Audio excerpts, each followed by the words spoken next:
Questions. Questions are a great way to immediately engage an audience, and I think that's why a cold open has become such a popular way to kick off various entertainment media. There's something engaging about throwing the viewer into a situation with little to no context, and unless something is really beefed, it's hard to do it wrong. Being thrown into a situation with no context immediately presents a question. What is happening, and why is it happening? And I can't think of a game that didn't get a few hours out of me by simply presenting a question that I wanted answered. Katana Zero is a game that seems to understand this well, and stacks questions as soon as the game starts. Katana Zero is a stylish action game where you play as a nameless, katana-wielding assassin. The game has a pixel art construction and is designed around a VHS tape aesthetic, with even the publisher pre-roll being shown on a CRT television to lay the visual groundwork.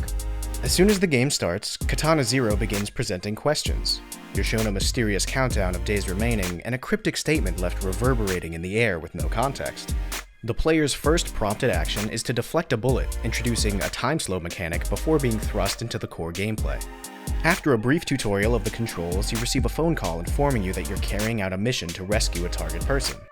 The caller tells you to use your precognition abilities to get through the building and to ensure no one is left alive. These circumstances prompt even more questions. You can slow time and have precognition? Who's giving you these orders? Who are you rescuing? This quickly informs the structure and gameplay of Katana Zero. You have a target that you must reach and orders you should follow. Each chapter is a specific stage, and each stage is composed of various segments where you must eliminate all of the enemies to continue. The combat is very fast-paced, where everyone, including yourself, are defeated in one hit. Among your arsenal are the ability to attack in all 8 directions with your katana, a dodge roll, and your time-slowing ability. You're also introduced to items that you're able to pick up and throw, and, as mentioned earlier, you're able to deflect bullets back at enemies. The slow time ability isn't required to deflect bullets, but it definitely makes it much easier until you find your rhythm as you play the game more. Each level starts with a prompt to begin planning, which provides context to the gameplay. Navigating a level is presented as using your precognition to define the best course of action through the area. When you fail to clear a room and are hit, you're shown a message saying, "No, that won't work," before being rewound and placed at the beginning of the location. Similarly, upon success when clearing a section, you're shown a message, "Yes, that should work," before seeing a tape-recorded replay of you clearing the area. At first, the replay didn't quite make sense to me until I realized that the replay is what you planned using your precognition playing out in real time. In between these missions are where the focus shifts to the narrative of Katana Zero. You're a skilled swordsman who's haunted by their past that they can't remember and are suffering from recurring nightmares. The day after your first mission, you find that you're seeking help from a psychiatrist and undergoing a treatment of some kind, posing more questions. Why can't you remember your past? What are these nightmares that you're having? Are they connected?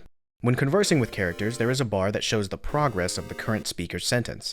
You're able to interrupt or wait to speak. Interrupting often has a single option, but waiting to speak opens the opportunity to select from other, less abrasive comments. You're able to discuss your nightmare with the psychiatrist, or simply demand the medicine you're receiving as part of your treatment. Upon receiving your medicine, the psychiatrist tells you to pick up your dossier for your next target on the way out. This again presents mystery surrounding the characters in the story. What is this treatment that you're receiving? Why is the psychiatrist providing you with dossiers of assassination targets? As you progress through the game, the mystery surrounding everything is the narrative driving force. Lapses in the protagonist's memory and hallucinations are presented as glitches in the tape. The questions continue to stack and compound. Who are you? Why are you killing these people? Is there a link between these people that you're being told to kill? Presented with these questions, I was very motivated to continue playing the game to find the answers. Answers that, if you're curious to obtain, you'll need to play the game for yourself to find out. Katana Zero ends with a "to be continued," and at the time of recording this video, there has been a first look of free DLC that I can say I'm looking forward to after playing the game. The writing does a great job of setting up a world outside of the main narrative that can be explored further.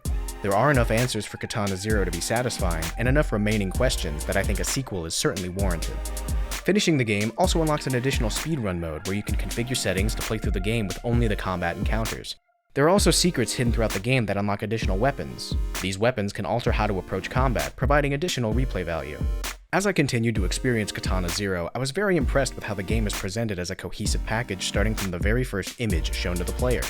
The game's aesthetics, mechanics, and narrative devices are heightened when the game is presented with the VHS tape aesthetic. While I don't want to spoil anything, as you learn more about the narrative, you become aware that many of the design and stylistic choices are directly related to the plot. Framing the trial and error of navigating areas as the protagonist's precognition is a thoughtful way to incorporate typical video game characteristics while simultaneously strengthening the context of the story.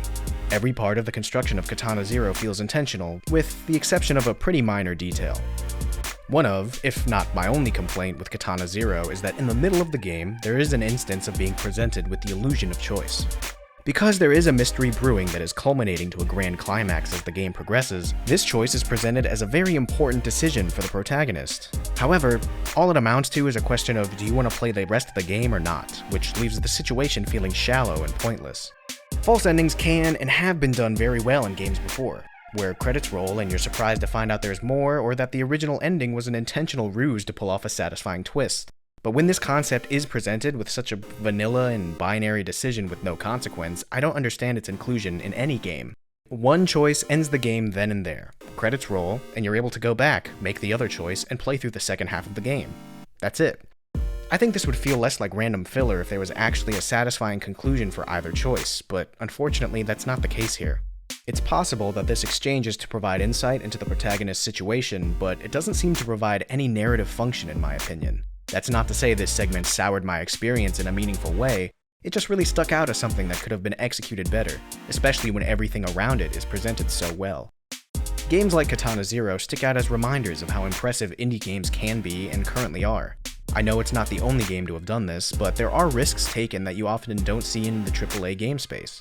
The game is very violent, despite the pixel graphics, and it's not afraid to address topics that feel necessary for the story being told, rather than something forced in for shock value. I think Katana Zero is an excellent game, and I'm looking forward to whatever continuation the creators have planned. As always, thanks for watching, take care, and remember, keep having fun.